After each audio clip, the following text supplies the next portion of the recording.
Hey, what is going on, you garbage guzzling gabite? We got a couple new cards, only 3 new cards to take a look at, and a little bit of a discussion I guess we can have and give my thoughts on this as well, because 3 prize Pokemon, I'm sure most of you have heard they will be returning in the form of the returning Mega Pokemon. We've had Mega Pokemon in the past. They used to look a little bit different. Now they're just called Mega Pokemon. They've got a lot of HP. They do a lot of damage. They're worth 3 prize cards, and they don't have to evolve through a Spirit Link like the last form of Mega Pokemon had to. In the past, we had these Mega Pokemon, and the way to evolve them from like Blastoise EX into Mega Blastoise EX without ending your turn was to have the Spirit Link Pokemon tool card attached to the Blastoise EX when you go to evolve it into Mega Blastoise EX. Otherwise, your turn did just end. But it looks like now there's going to be no tool cards. There's also looks like there's going to be no turn ending either. There's no like rule on the card that says if you evolve this Pokemon without the Spirit Link, yada yada, your turn ends. So I'm sure a lot of you have never even played in a format with 3 prize Pokemon. A lot of people started playing the game post-COVID, and at that point, there wasn't really many VMAXs still being played at that point. There's basically, for me personally, and I guess I have my thoughts on 3 prize Pokemon, a lot of people dislike 3 prize Pokemon. Me personally, I think the early formats of tag teams before we got Zacian were fine. I enjoyed Pokemon in general at that point. It didn't feel like 3 prize Pokemon were super overwhelming or like really honestly that big of a deal in general. The game was still fun and enjoyable, and it seemed like most people were having a good time, and it wasn't really that big of a deal. But then once Zacian came out, I was a big hater of ADP Zacian. I think that was a mistake for those combination of cards with the stats and whatever attributes that they had was just overall a mistake in the Pokemon TCG. ADP Zacian was just way too strong of a deck. Super format, meta warping. To me personally, it created a pretty unfun environment to play in overall. And then after that, we did get the VMAX Pokemon. And VMAXs, overall, I feel like were not terrible for the game in terms of being worth 3 prize cards. They were just kind of super boring. The cards were super linear, didn't have a whole lot going on. And honestly, that's what I initially see here with the Gardevoir, the Mega Gardevoir EX and the Mega Lucario EX. So Mega Lucario EX has 340 HP. It's got the Aura Jab for a fighting energy, which is 130 damage attached to 3 basic fighting energy cards from your discard pile to your bench Pokemon any way you like. And then it has that Mega Brave attack for 270 damage, and you can't use this attack during your next turn. But they're also printing an Electro Power reprint if anyone played with that card. It allowed your Lightning Pokemon to do plus 30 damage. It was an item card. You could stack them during your turn. Premium Power Pro. During this turn, attacks used by your fighting Pokemon do 30 more damage to your opponent's active Pokemon. So literally an exact reprint of Electro Power, but for fighting Pokemon that will allow Mega Lucario EX to reach numbers of 300, 330, 360. You could do 390. I guess that's what you would need to KO a Mega Gardevoir EX, because it does have fighting resistance, but I'm just going to assume that's going to be a bad matchup for Lucario. Because, yeah, you're weak to Psychic, and, yeah, you never want to KO a Mega Gardevoir EX. Seems like a pretty bad matchup. So when I initially read these cards, we go down to the Mega Gardevoir EX here, 360 HP. Also, they just directly evolve from like the previous evolution. So Lucario evolves from Riolu, Mega Gardevoir evolves from Kirlia, which evolves from Ralts. There's no kind of like special evolution having to happen here. So you could just play like other 1 prize Lucarios or other like 1 prize Gardevoir in this deck as well. I guess you could play, well, depending on when these release, I think Gardevoir EX will be rotating when Mega Gardevoir EX becomes legal. I'm pretty sure.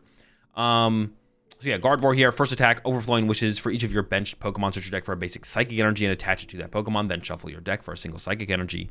And then Mega Symphonia.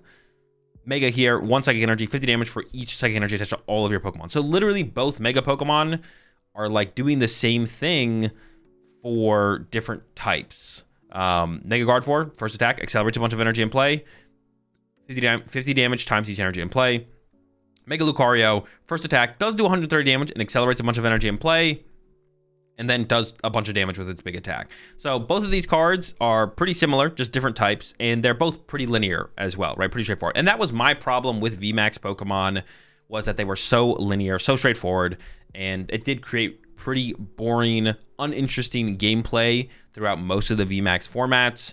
Now, I do think one of the problems with the VMAX formats in general with that, though, is it was during COVID, so the only way to play the game was on PTCGO. There was no big IRL tournaments happening, and I think if there was, the format and the meta would have been more interesting and been pushed along a little bit more to the point where it probably would have been a more enjoyable formats in the VMAX times. But due to the lack of that, VMAXs did end up being pretty boring, if you ask me, to be honest. And I'm hoping now 3 prize Pokemon in general, a lot of people who played with them, whether it was tag teams or VMAXs, don't like 3 prize Pokemon because I think there was flaws. Like I mentioned, ADPization for the tag team formats, and VMAXs in general just weren't great, I don't think, overall. I think early tag teams was fine, but once Nation came out, things kind of got bad. And I think a lot of people just, because of those things, don't like the idea of 3 prize Pokemon. The idea of 3 prize Pokemon just leaves a bad taste in a lot of people's mouths, but I don't think that necessarily 3 prize Pokemon or even 4 prize Pokemon or 5 prize Pokemon or 6 prize Pokemon in the Pokemon TCG is necessarily a bad thing. I think it just needs to be done right, and it's been done wrong for the majority of 3 prize Pokemon in the Pokemon TCG. So I think people are very skeptical of 3 prize Pokemon and overall just kind of immediately write off 3 prize Pokemon as bad because it is a 3 prize Pokemon. But I think there's a correct way, there's a right way, there's a fun and interesting way to do everything. Hopefully they hit the mark this time, and actually the game doesn't feel as bad as it has with past iterations of 3 prize Pokemon. Overall, off the rip here, though, I'm not super enthusiastic because these 2 Pokemon specifically are looking like VMAXs to me with how straightforward and how linear they are. I'm hoping that the other Mega Pokemon are more interesting, or the other Pokemon in the sets around them are more interesting. So one thing that does come up with 3 prize Pokemon is maybe the potential return of 1 prize Pokemon decks actually being good again, because it's been a while since like straight 1 prize decks have been very strong in the game, and that's not necessarily a bad thing, but having a little bit of a shakeup like that wouldn't be a bad thing as well. The problem with like 1 prize decks currently is, well, they all prize trade terribly into Dragapult, but besides that, usually you're trading like a 2-hit KO for them, 1-hit KO in 2 of your Pokemon. So like resource wise, you're usually down on resources, and they're playing more powerful Pokemon, so they have ways to get ahead in the prize exchange outside of just the back and forth 2-for-1s. Also, healing cards like Turo or Collapse Stadium, removing damaged Pokemon that you've hit with your 1 prize Pokemon from play, taking away win conditions from you, is also something that can come up. And then we could see more of that though with these Mega Pokemon, because Professor Turo Scenario, I think, will still be legal. It maybe does rotate when Mega Pokemon come out though. So if there isn't like some big way to heal Mega Pokemon, then we could actually see a point in the game coming up, 2 years from that next rotation. When is this even going to come out? We're like a year away from these cards, I think. It's like 3 or 4 sets away. It's like this might be the set we get like next March or something like that.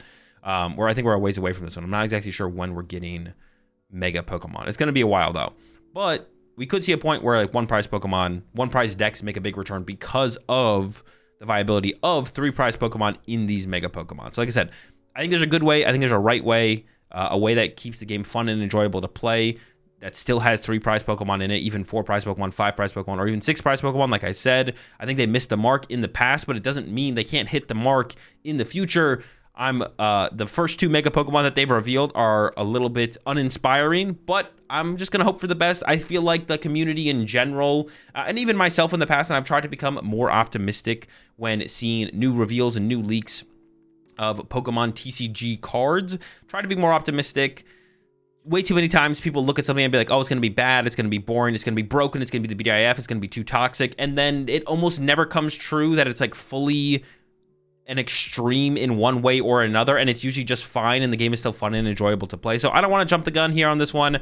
I'm just going to say let's wait and see what else gets revealed, and even then, even once they reveal a lot more Mega Pokemon, let's wait and see how the cards actually play, and let's see how good these things actually are, and how the gameplay feels. Is it going to be fun and enjoyable, or is it going to be boring? We'll have to wait and see. We don't know for sure until we actually play with the cards. The last thing to talk about here is this Shaymin. They didn't exactly reprint Bench Barrier, but they kind of did. But I did like the way they went about it, to be honest. So the Shaymin here, we did just lose Manaphy, or we are going to be losing Manaphy to rotation here. It's coming up. It's like we're less than a month away at this point from rotation hitting, or it's about a month away from rotation hitting. I guess it happens in April technically, but like on PTCG Live, rotation will hit before April happens. It's already happened over in Japan, so they're playing a format without Bench Barrier, without the Manaphy. We still have Rabsca. Rabsca isn't quite as good as something like Manaphy, though, because of how fast your bench can kind of be attacked. Specifically, with Water Pawn has been the big card that's been happening, being utilized over in Japan. But the Shaymin here has the Flower Curtain ability, prevent all damage done to your bench Pokemon without a rule box by attacks from your opponent's Pokemon. So that's the big part there, is without a rule box. So this will protect stuff like Pidgeys and Dreepies, but it won't protect stuff like Pheasantipity and Zoroark EX when that comes out and stuff like that. It's still not that big of a deal, because a lot of like the 2-prize Pokemon that you evolve into, a lot of your rule box Pokemon are Terra Pokemon, the Ogrepons, the Dragapults. So they're already, the Charizards, already protected through the Terra attribute. So we probably won't see this interaction come up super prevalently until we're a couple sets deeper into non-Terra Pokemon formats. And at that point, we'll start to see the effect of being able to snipe your opponent's bench, punching stuff like big 2-prize Pokemon around the Shaymin. Shaymin only being able to protect stuff like the Dreepies. But I do like the way they went about the Shaymin. It also has 80 HP, so you can't Buddy Poffin for it. So you have to work a little bit harder to get the Shaymin in play. You can't just go second, play 2 Buddy Poffin, get 3 Dreepy and a Shaymin. You have to commit a Nest Ball or an Ultra Ball, or go find one of those cards to then go get your Shaymin to then actually protect your bench from the bench snipe attacks. Stuff like Greninja EX, Water Ogrepon, the Darmanitan in the End Zoroark deck, stuff like that are going to be the big snipe attacks moving forward, I feel like. We are going to have a format without Shaymin and without Manaphy. That is the first, the Journey Together format won't have either of these cards. Rabsco is the only thing we'll have for bench protection. And then we'll get the Shaymin in our May set, which will be the set after that. So that'll be interesting. It'll be interesting to have that format without any bench protection.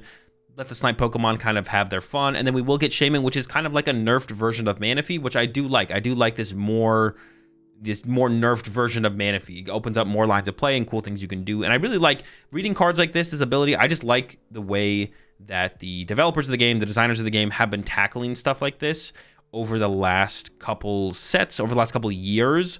It seems like they're really trying to add a little bit more nuance to things like the Shaymin, which is basically just replacing Manaphy, but it's not just fully protecting your bench from everything. There's still ways around it. Okay, that's going to do it for today's video. Let me know what you all think about 3-prize Pokemon. If you've played with them in the past, are you afraid of them?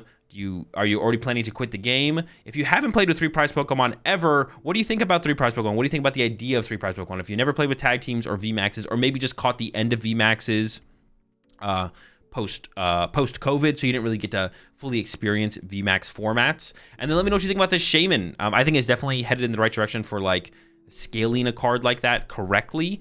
But would you prefer there just to be no bench barrier in the format? Would you prefer something like Shaymin to not exist? Maybe this is kind of an indication of like really powerful bench sniping Pokemon coming into the format through the next couple set releases, and they want to be able to, protect the Dreepies. Like, I want my Dreepy to be able to get to my Dracloak, but yeah, if you want to be able to punish my Pheasantipity on the bench, so you can snipe the bench for like 210 damage. Wasn't there a Zeraora that was just like revealed that does like 210 damage for 3 lightning energy?